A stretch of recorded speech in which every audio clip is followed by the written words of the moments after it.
Bismillahirrahmanirrahim. Assalamualaikum warahmatullahi wabarakatuh. Perkenalkan, nama saya Muhammad Hafid. Saya mahasiswa dari Universitas Tamakula dengan NIM S1112023 program studi hubungan internasional.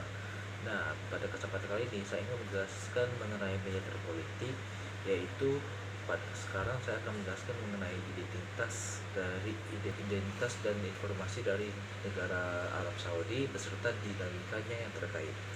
Nah, sebelum itu saya akan menjelaskan mengenai identitas militer Arab Saudi tersebut. Nah, Arab Saudi itu memiliki struktur militer yang mana mencakup antara angkatan darat, angkatan udara, angkatan laut, pasukan pertahanan udara dan juga garda nasional. Nah, kelima garda ini memiliki satu otoritas tertinggi, yaitu rajanya sendiri. Nah, raja dari kerajaan Arab Saudi ini itu tuh bertindak sebagai panglima tertinggi dengan menteri pertahanan yang mengordinasikan strategi militernya. Nah, militer ini nih dikenal karena modernisasi peralatannya, termasuk dari jet tempur yang canggih, kapal perang, dan juga sistem rudal yang mereka miliki. Nah, kekuatan ini bisa dibilang itu cukup mendukung keamanan nasional dan juga sebagai proyeksi kekuatan regional, terutama melalui operasi yang ada di daerah Yaman dan juga melakukan kolaborasi internasional. Oke, sekarang saya akan menjelaskan mengenai ancaman dari eksternal dan internal threat dulu. Nah, kita mulai dari ancaman internal dulu. Kalau ancaman internal yang mana negara Arab Saudi ini itu berfokus pada pemberantasan terorisme, seperti upayanya itu melawan kelompok Al-Qaeda dan juga kelompok ISIS. Yang tadi disebutkan itu mungkin di daerah Yaman kali tepatnya, ini daerah Yaman. Nah, Arab Saudi juga itu menghadapi ancaman sektarianisme yang juga memengaruhi stabilitas domestik, itu untuk ancaman internal. Dan sekarang untuk ancaman eksternalnya itu, kalau ancaman eksternal itu tuh lebih utamanya tuh ancaman itu berasal dari daerah Iran, dari negara Iran, terutama melalui dukungan terhadap kelompok Houthi yang ada di daerah Yaman. Nah, konflik ini menciptakan ketegangan di perbatasan dan juga di kawasan Laut Merah. Dan sekarang untuk keterlibatan dengan aktor internasional. Nah, Saudi Arabia ini ada keterlibatan dengan aktor-aktor internasional, di mana negara Arab Saudi sendiri itu berkolaborasi erat dengan negara-negara besar seperti Amerika Serikat, negara Inggris, dan juga negara Prancis. Nah, negara-negara besar ini membantu Arab Saudi, sehingga Arab Saudi sendiri itu menerima bantuan berupa teknologi militer, pelatihan, dan juga dukungan strategis. Selain itu juga Arab Saudi juga membangun aliansi dengan negara-negara Arab melalui koalisi militer yang ada di daerah Yaman. Terdapat juga kerjasama dengan negara seperti Turki dan juga negara Cina untuk mengembangkan teknologi UAV dan juga sistem pertahanan lokal. Oke, sekarang kita akan masuk ke sumber daya militer dan juga teknologi dalam 5 tahun terakhir yang dipakai negara Arab Saudi. Nah, negara Arab Saudi ini pada awalnya itu negara Arab Saudi itu berinvestasi besaran dalam hal untuk memodernisasi militernya, terutama melalui perusahaan lokal seperti Saudi Arabian Military Industry atau disingkat SAMI. Habis itu kemudian sejak tahun 2017 itu SAMI itu bertujuan mengurangi ketergantungan pada teknologi asing dan meningkatkan kemampuan domestik, termasuk juga semacam kayak produksi UAV tadi itu yang disebutkan sebelumnya.